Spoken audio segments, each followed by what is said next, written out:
बेटा आज हम लोगों का जो है नीट डायरेक्ट का डेज 11 है, जिसमें हम लोग रोटेशनल मोशन में जो एनसीईआरटी के एग्जाम्पल्स हैं उसे करेंगे और कुछ आपके पीवाईक्यूज जो नीट में पूछे गए हैं उनको डिस्कस करेंगे। तो सबसे पहले पहला क्वेश्चन आपके सामने देखो रखा मैंने, इसको हम एग्जाम्पल के find the centre of mass of three particles at the vertices of an equilateral triangle. The masses of the particles are 100 gram, 150 gram, 200 gram respectively, or each side of the equilateral triangle is 0.5 metre long. ये क्या आपके पास क्या है, एक equilateral triangle आपके पास है, इसकी side कितनी है 5 है। ये एक्स एक्सिस आपकी ये वाई एक्सिस है, ठीक है ना। ये पूरा का पूरा आपका ये साइड दिया गया है, तो इसको आपने क्या मान लिया कि आपका ओरिजिन आपका है, ये क्या आपकी ओरिजिन आपकी है बेटा, ठीक है बेटा जी, ये आपका ओरिजिन है ओ।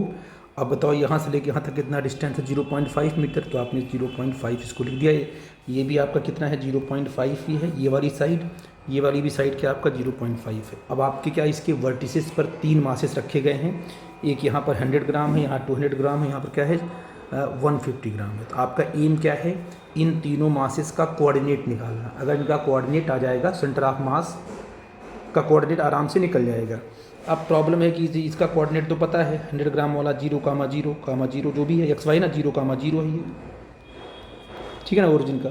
यहाँ आ जाओगी तो यहाँ से लेके यहाँ तक कितना डिस्टेंस आपका 0.5 मीटर, तो इसका एक्स पता है ना, और इसका वाई पता है। एक्स कितना 0.5, वाई तो इस पर 0 होगा। बोलो बच्चा जी, आई थिंक मेरी बात समझ गए मैं क्या बोल रहा हूँ, ठीक है ना। अब इसको मान लो कि इसका x1 ये है, y1 क्या ये है, इसका क्या है, ये आपका जो x कोऑर्डिनेट क्या कहलाएगा, ये x2 कहलाएगा, और ये क्या कहलाएगा आपका, ये y2 कहलाएगा। ये वाला कोऑर्डिनेट आपको नहीं पता है, यहाँ पर अब तो निकाल के रख दिया गया, नहीं पता कैसे निकालोगे इस वाले कोऑर्डिनेट को। देखो यहाँ ये पूरा का पूरा क्या है, इसका x कोऑर्डिनेट है, और ये पूरा का पूरा क्या है, इसका y कोऑर्डिनेट है।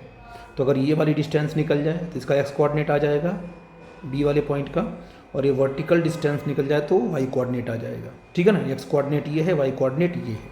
अब ये राइट एंगल, अब क्या किया मैंने, क्या किया, इस पूरे ट्रायंगल को 2 पार्ट में डिवाइड कर दिया, देखो बाइसेक्ट कर दिया।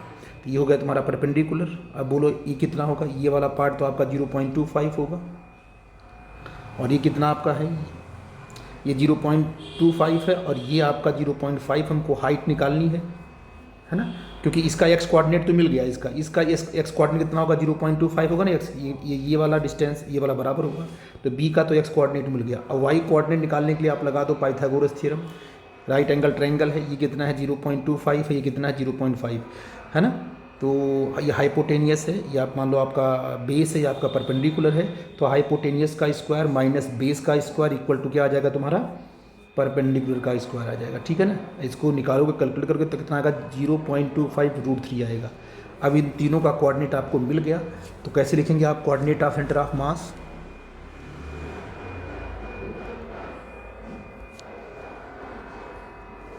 सेंटर ऑफ मास कैसे लिखेंगे बेटा जी, एक्सियम m1 x1 plus m2 x2 plus m3 x3 upon total mass क्या होगा m1 plus m2 plus m3, ठीक है बेटा जी। अच्छा बताइए m1 कितना, हमने 100 ग्राम लिया इसको, है ना 100 ग्राम। हमने इसको केजी में कन्वर्ट नहीं किया, क्योंकि ऊपर आपका मास किस में, ग्राम में है, नीचे भी आपका ग्राम में है, तो ऊपर वाला ग्राम नीचे वाला ग्राम कट जाएगा। तो I think there is no need कि आप यहाँ कन्वर्ट करो। 100 इंटू आपने कहा 0 हो गया, प्लस m2 कितना है 150 है, इसका एक्स कोऑर्डिनेट कितना है 0.5 है, प्लस m3 कितना है 200 है, इसका एक्स कोऑर्डिनेट कितना है बोलो जी 0.25 है, अपॉन क्या रखा आपने टोटल मास कितना आपका है 100 प्लस 150 अब प्लस 200, ये टोटल मास आपका आ गया, ये x coordinate of centre of mass आ गया, ठीक है ना। जब इसको हम सॉल्व करेंगे तो आपका जो एक्सियम आ जाएगा वो अप्रॉक्सीमेटली 5/18 मीटर आएगा, ठीक। अब अगर हम वाई सी एम निकालते हैं तो क्या आएगा, Y C M is equal to क्या होगा m1 y1 plus m2 y2 plus m3y3 upon total mass m total, m1 plus m2 लिख लेना आप लोग। तो वाई सी एम का कोऑर्डिनेट क्या है बोलो जी, m1 कितना आपका है 100 है, इसका वाई कोऑर्डिनेट 0 है क्योंकि ओरिजिन पे रखा गया है। अब प्लस m2 कितना है 150 है, इसका भी वाई कोऑर्डिनेट कितना आपका है 0 है, प्लस m3 कितना है 200 ग्राम इंटू इसका वाई कोऑर्डिनेट कितना है 0.25 इंटू √3 आ जाएगा अपॉन टोटल मास, वही कितना हो जाएगा आपका ये 550 जाएगा, कितना जाएगा तुम्हारा 550 ना 450, ये ना बेटा जी, ये जाएगा तुम्हारा 450। इसको हम सॉल्व करेंगे तो वाई सी एम आपका आ जाएगा कितना, ये 1/3√3 मीटर। ये देखो आपको यहाँ दिया है, कहीं मिलेगा यहाँ पर 5/18 एंड 1/√3 मीटर आएगा सॉल्व करने के बाद। आई थिंक ये बात समझ गए, ठीक है बेटा जी, अच्छा क्वेश्चन था, ये क्वेश्चन पूछा भी गया है इसलिए इसमें मैंने टाइम लिया, ठीक है बेटा जी। अब बेटा तो यहाँ क्वेश्चन कहाँ गया है, example number, find the centre of mass of a uniform L shaped lamina. ये किस शेप का बना हुआ है, एल शेप लैमिना है ना, ऐसे ऐसे।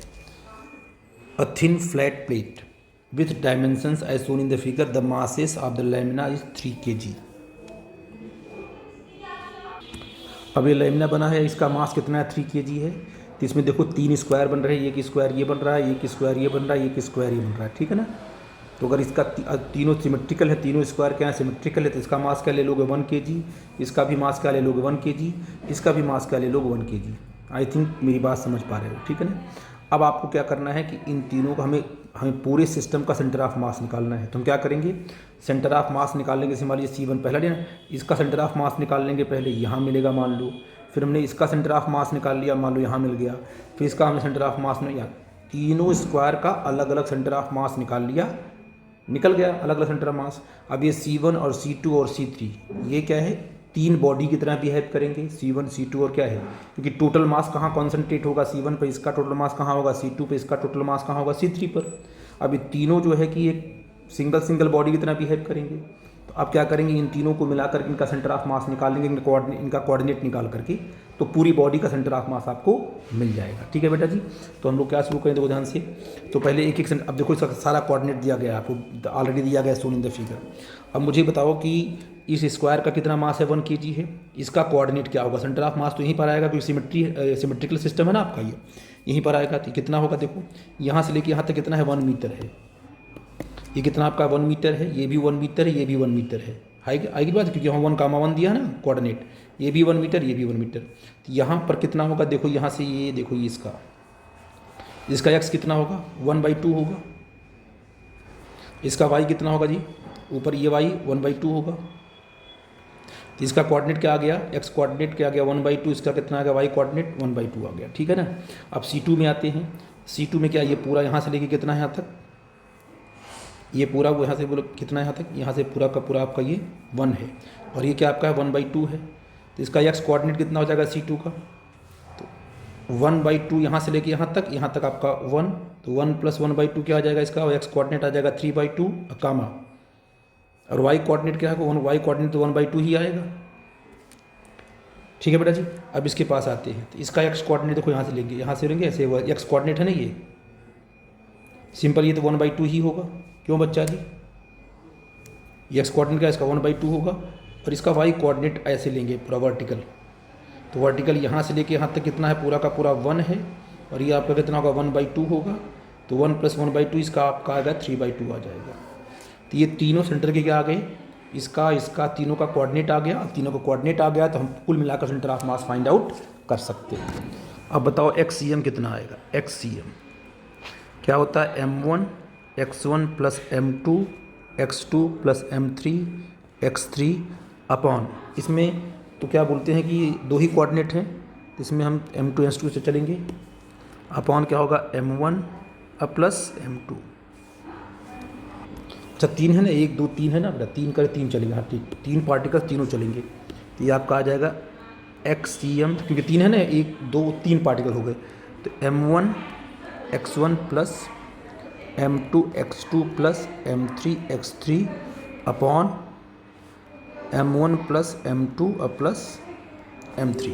देखो एक्सियम क्या आ गया, m1 की वैल्यू क्या होगी 1 kg, क्योंकि इसका 1 kg है ना, इसका m1 की वैल्यू 1 kg और x कोऑर्डिनेट तो क्या होगा तुम्हारा 1 इंटू 1/2 अब प्लस m2 भी आपका 1 इंटू x2 कितना बेटा जी 3/2 इसका ना x2 m2 x2 3/2 और प्लस आ जाओ इस पर कितना आ जाएगा 1 इंटू 1/2 अपॉन टोटल मास कितना आपका इसका 3 है कि नहीं बेटा जी।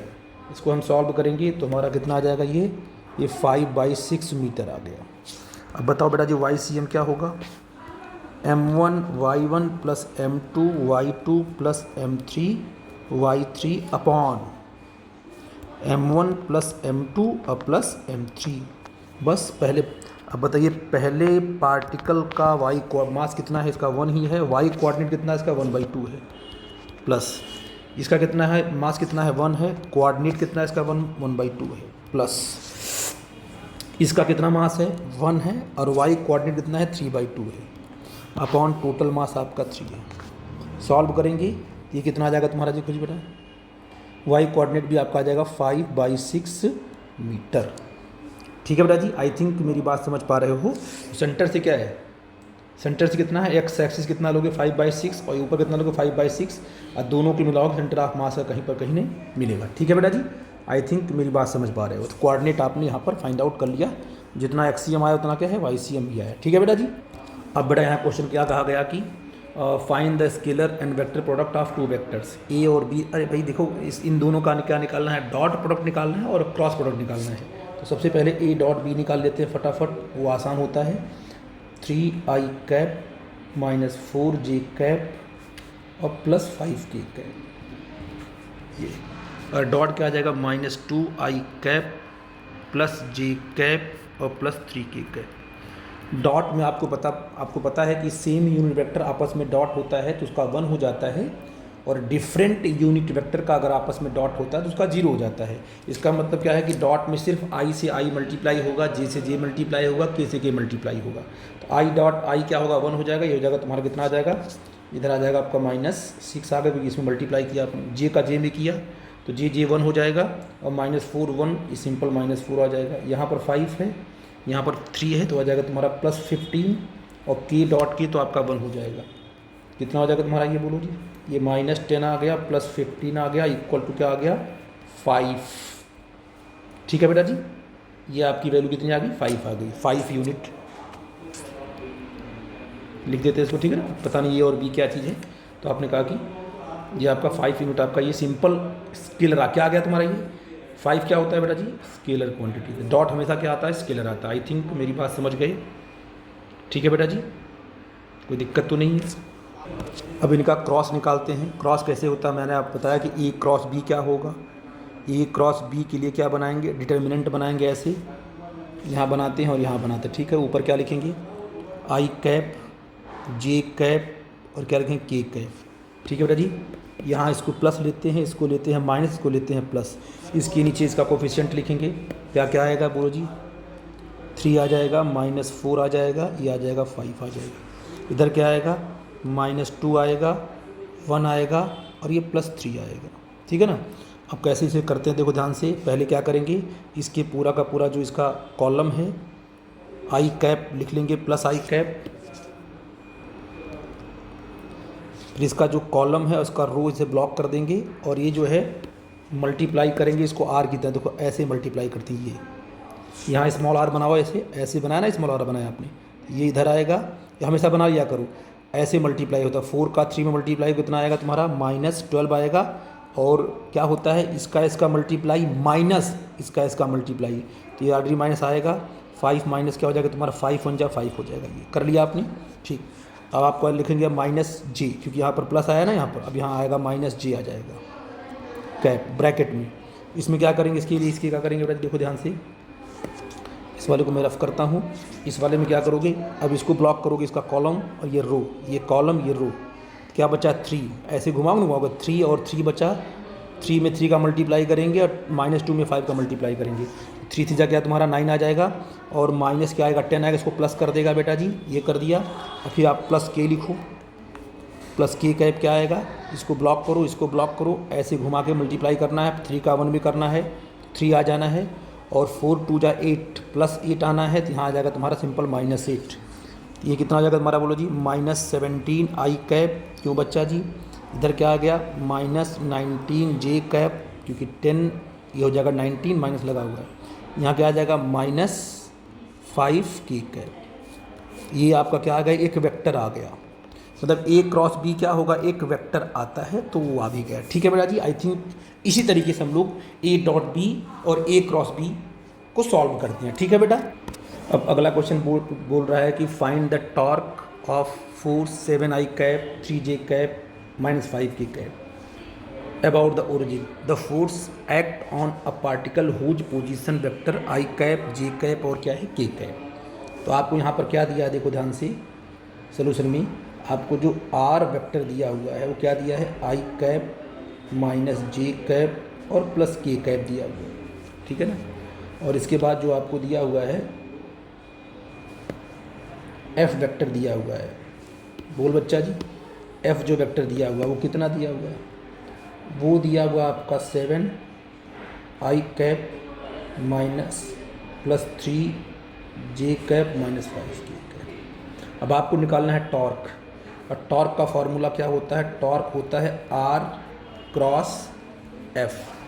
और फिर आपका आर क्रॉस एफ आ गया, यानी टॉर्क क्या होगा, टॉर्क हो जाएगा आपका determinant of R cross F में क्या है, आप ऊपर लिखोगे I cap J cap K cap, फिर नीचे लिखोगे इसका कोफिशिएंट क्या होगा 1 होगा, -1 होगा, +1 है, इसका क्या होगा तुम्हारा 7 है, 3 है, -5 है।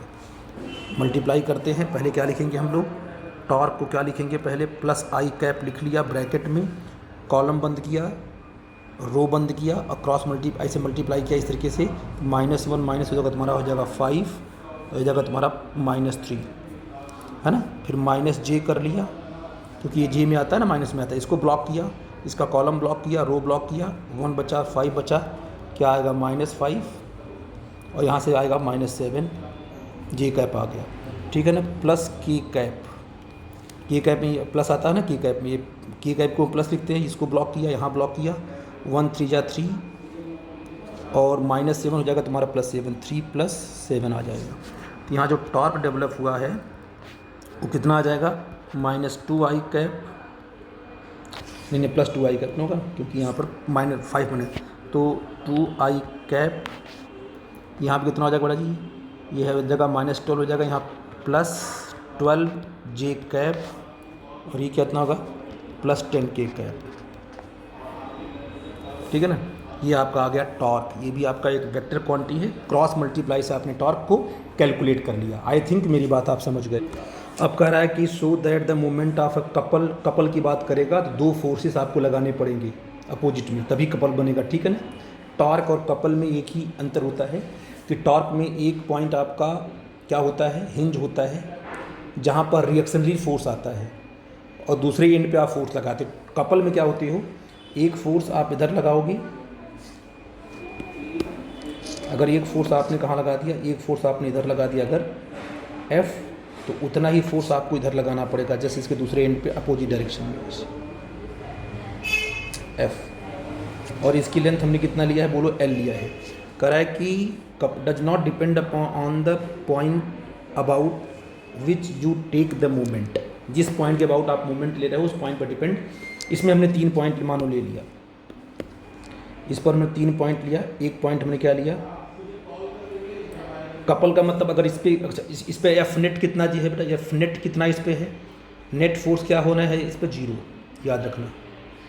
कपल की बात आपने किया, इसका मतलब एफ नेट क्या है इस पे 0, कितना, जितना फोर्स कहाँ लगा राइट उतना कहाँ लगा लेफ्ट में। तो इस पर जो है इसमें कोई लीनियर मोशन नहीं होगा, बॉडी रोटेट तो करेगी बट लीनियर मोशन नहीं होगा। ठीक है ना। और ये कंडीशन तभी फुलफिल होगी जब वो कपल होगा, मतलब नेट एफ नेट क्या है इस पे 0 होगा। तो आपने 3 पॉइंट लिया, एक पॉइंट आपने यहाँ ए लिया, एक पॉइंट आपने यहाँ बी लिया, और एक पॉइंट आपने यहाँ सी लिया। किसी भी पॉइंट के अबाउट जब आप टॉर्क निकालोगे किसी भी पॉइंट के अबाउट, तो आपको टॉर्क सेम मिलेगा। जैसे मान लो फॉर एग्जांपल हमने क्या किया, ए वाला पॉइंट लिया है ना, टॉर्क अबाउट ए निकाल रहे हैं ए। तो जिस पॉइंट के अबाउट अगर आप टॉर्क निकालते हो तो आप इस बात को समझ लो, उस पर जो फोर्स, उस पॉइंट पर जो फोर्स लगा हो वो टॉर्क नहीं बनाएगा, है ना। पॉइंट आप इसके अबाउट निकाल रहे हो, वहीं से फोर्स पास हो रहा है तो वो टॉर्क नहीं बनाएगा। यानी यहाँ टॉर्क कौन बनाने वाला है, सिर्फ ये वाला फोर्स। तो टॉर्क क्या होता है, फोर्स इनटू परपेंडिकुलर डिस्टेंस, ये फोर्स है और यहाँ से क्या डिस्टेंस है, ये बन गया तुम्हारा F इंटू एल। बोलो बच्चा जी, आई थिंक मेरी बात समझ गए। चलो हम आ गए कहाँ पर, सी वाले पॉइंट पर। टॉर्क अबाउट सी बताओ क्या होगा। टॉर्क अबाउट सी है तो अबाउट सी, तब कितने जितने फोर्सेस लगे हुए हैं सब के सब टॉर्क बनाते हैं। आप किस बात पर, बॉडी पर जितने भी फोर्सेस लगे हैं सब के सब टॉर्क बनाएंगे।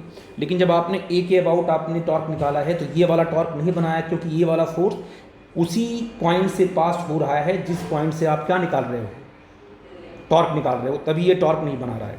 अगर आप सी की बात करते हो, सी की बात, इसके अबाउट हमें देखना है कि बॉडी कैसे घूम रही है। तो सी के अबाउट ये भी फोर्स टॉर्क बनाएगा, ये भी फोर्स टॉर्क बनाएगा। तो ये कितना, पहले ये कितना टॉर्क बनाएगा, एफ इंटू ये वाली डिस्टेंस क्या आपकी है, perpendicular distance between the force and point of application of force. ठीक है बेटा। अब मुझे बताओ कितना होगा, ये कितना होगा, ये फोर्स और जहाँ से जिसके अबाउट घुमाना आपको है उसके डिस्टेंस, तो ये जो होगा एफ एल अपॉन 2। और ये कौन सी वाइज घूम रहा है, ये कौन सी वाइज घूम रहा है बेटा जी, ये घूम रहा है तुम्हारी क्लॉकवाइज। ठीक है ना, आपने इसको प्लस ले लिया टॉर्क को। ठीक, अब बताओ इसका क्या होगा, इस वाले फोर्स का ये भी कितना है, L/2 पे है, तो इसका भी कितना टॉर्क होगा, बोलो जी। और टॉर्क ये भी कौन सा है, ये क्लॉकवाइज ही है, ये भी क्लॉकवाइज, ये भी क्लॉकवाइज, ये प्लस हो जाएगा एफ एल अपॉन 2। ऐड करो तो क्या आएगा, सिंपल एफ एल आएगा। इसका मतलब सी के अबाउट भी टॉर्क आपका क्या आएगा, एफ एल ही आएगा। अब टॉर्क अबाउट क्या करो, बी निकालो। तो बी के अबाउट टॉर्क निकालना, तो ये वाला फोर्स टॉर्क बनाएगा नहीं, सिर्फ ये वाला बनाएगा। और कितना लेंथ दिया इसका, एल, ये बनाएगा एफ इंटू एल। आप देख रहे हो कि तीनों के केस में क्या है, इस वाले केस में, इस वाले केस में, इस वाले केस में, तीनों में टॉर्क सेम आ रहा है। मतलब ये टॉर्क उस पॉइंट पर डिपेंड नहीं कर रहा है जिस पॉइंट के अबाउट हम टॉर्क निकाल रहे हैं। लेकिन ये कंडीशन तभी होगी जब सिस्टम पर एफ नेट क्या होना चाहिए, 0, यानी कपल हो, अगर लगा है तभी काम बन पाएगा। ठीक है बेटा जी, आई थिंक मेरी बात समझ गए आप। अब यहाँ कुछ बेटा नीट के क्वेश्चन करेंगे हम लोग, ध्यान देना। क्या है, the centre of mass of a system particle does not depend upon centre of मास जो दिया है यहाँ पर, ये सेंटर ऑफ मास, ठीक है ना, ये किस पर डिपेंड नहीं करता है। The centre of mass of system of particle does not depend masses of the particle, force acting on the particle, position of the particle, relative distance between the particle। बड़ा इंपॉर्टेंट कंसेप्ट बेटा जी, ध्यान देना। इस क्या बेटा, देखो मास पर depend करेगा, पोजीशन आर पे भी डिपेंड करेगा, है कि नहीं है, और relative distance between the particles कितनी दूर उन पर भी डिपेंड करेगा। लेकिन force acting on the particles, जैसे सिस्टम, ये आपका कोई, मान लो ये कोई आपका सिस्टम है ऐसे, इसमें बहुत सारे पार्टिकल्स हैं। इन पार्टिकल्स पर जो फोर्सेस लग रहे हैं, पार्टिकल पर जब फोर्सेस लगते हैं ना, एक एक पार्टिकल, उसको बोलते हैं इंटरनल फोर्सेस। क्या बोलते हैं उसको, इंटरनल फोर्सेस। तो इंटरनल फोर्सेस पर सेंटर ऑफ मास डिपेंड करता ही नहीं है। ठीक है बेटा जी, तो आई थिंक ये वाला ऑप्शन करेक्ट होगा। The centre does not depend upon the forces acting on the particle. पूरे सिस्टम पर अगर फोर्स एक्ट हो रहा है तब तो डिपेंड कर जाएगा उस पर, पूरे सिस्टम पर। लेकिन एक एक पार्टिकल पर जो फोर्स आप लगाओगे उसको बोलेंगे इंटरनल फोर्सेस, जो आपस में लगते हैं। आप नहीं लगाओगे, जो वो आपस में लगते रहते हैं, एक दूसरे भी इंटरेक्शन होता रहा है पार्टिकल्स को, उसे बोलते हैं इंटरनल फोर्सेस बोलते हैं। वो कभी सेंटर ऑफ मास को चेंज नहीं कर पाता है। अब देखो बड़ा, इतना बड़ा क्वेश्चन आपका है कि 2 person of mass 50 kg 65 kg respectively are at the position in of the boat, the length of the boat. ये आपके पास एक बोट है, ये क्या आपके पास एक बोट है ऐसे,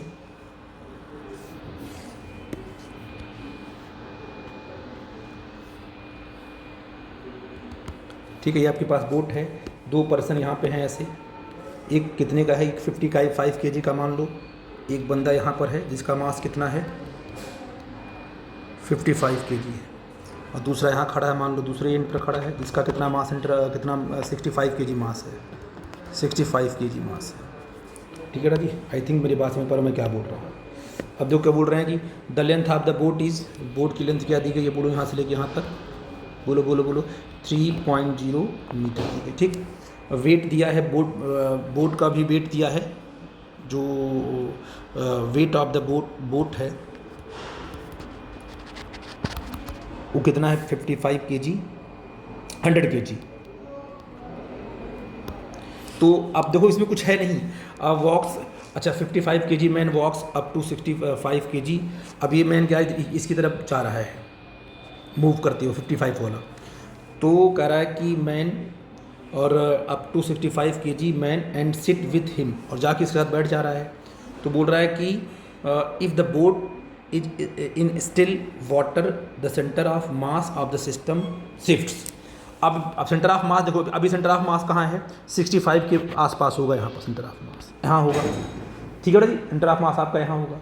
अब प्रॉब्लम कह रहा है कि देखो बेटा जी, अब दोनों यहाँ खड़े हैं, अब मुझे बताओ कि जब ये कहाँ मूव करना शुरू किया राइट साइड में, तो ये मैन क्या करेगा, ये वाला मैन क्या करेगा, बोर्ड पर फोर्स कहाँ लगाएगा, इधर की तरफ फोर्स लगाएगा, अपने पैर से कहाँ इधर की तरफ फोर्स लगाएगा, तो और बोर्ड इस पर फोर्स कहाँ लगा, इधर की तरफ फोर्स लगाएगी, तो ये मैन चल पड़ेगा राइट साइड में, बोर्ड कहाँ चल पड़ेगी लेफ्ट साइड में। तो ये दोनों कौन से फोर्सेस हैं, ये दोनों फोर्सेस हैं इंटरनल फोर्सेस हैं। कौन से फोर्सेस हैं, इंटरनल फोर्सेस हैं। तो जितना मैन कहाँ खिसकेगा राइट साइड में, उसी प्रकार से बोट कहाँ खिसकेगी लेफ्ट साइड में, और सेंटर ऑफ मास यहीं का यहीं रहेगा। सेंटर ऑफ मास तभी खिसकता है, तभी चलता है, तभी चेंज होता है जब हम बाहर से क्या लगाते हैं, एक्सटर्नल फोर्स लगाते हैं। यहाँ पर जब मैन चलेगा तो मैन बोट पे फोर्स लगाएगा, बोट भी मैन पे फोर्स लगाएगी, लेकिन बोट और मैन एक ही सिस्टम के पार्ट हैं, इसलिए ये फोर्सेस कैसे हैं, इंटरनल फोर्सेस हैं। तो मैन कहाँ जाएगा राइट साइड में, बोट कहाँ खिसकेगी लेफ्ट साइड में, और सेंटर ऑफ मास वहीं का वहीं रहेगा, चेंज नहीं होगा। इसका मतलब शिफ्ट कितनी होगी आपकी, 0 होगी, देख के ही बता सकते हो आप लोग, ठीक है बेटा जी। बिल्कुल ऐसे इसको भी पढ़ना है। Two particle which are initially at rest move towards each other under the action of their internal interaction. अब देखो एक पार्टिकल ये है, दूसरा पार्टिकल ये है, मान लो ये M1 है, ये M2 है, ये पूरा सिस्टम किसमें M1 और M2, ये पूरा सिस्टम बोलो किसमें था, रेस्ट में था। तो इनका सेंटर ऑफ मास कहीं होगा, यहाँ वहाँ अगल आसपास में, बोलो जी सेंटर ऑफ मास यहाँ होगा, ठीक है बेटा जी। अब ये कह रहा है कि ये आपस में अट्रैक्ट कर रहे हैं, एक चल किससे रहा है, बोलो जी 2v से, एक चलेगा किसी में सिंपल v से। तो what then the speed of centre of mass, देखो आपस में जो इंटरेक्शन होगा उसे बोलेंगे इंटरनल फोर्सेस बोलेंगे। उस फोर्स से दोनों पार्टिकल एक दूसरे के नज़दीक तो आएंगे, लेकिन सेंटर ऑफ मास जहाँ का तहाँ रहेगा, खिसकेगा नहीं, सेंटर ऑफ मास शिफ्ट नहीं होने वाला है। तो इसकी वेलोसिटी क्या होगी सेंटर ऑफ मास की, 0 होगी। सेंटर ऑफ मास तभी चेंज होता है जब बाहर से फोर्स लगाते हैं। यहाँ पार्टिकल आपस में इंटरेक्ट हो रहे हैं, इसलिए हम बोलेंगे ये पार्टिकल्स जो है सेंटर ऑफ मास को चेंज नहीं कर सकते हैं, ठीक है बेटा। ओके बेटा, इसको हम लोग सॉल्व कर लेंगे, फिर हम आगे क्वेश्चन कराएंगे और रोटेशनल मोशन से और एनसीईआरटी का भी PYQ भी इन्वॉल्व करेंगे, तो आपको और भी समझ में आएगा, ठीक है। अभी यहाँ इसको हम वीडियो आपकी लंबी हो रही है, इसको हम यहाँ पॉज करते हैं, ठीक है बेटा जी, थैंक यू।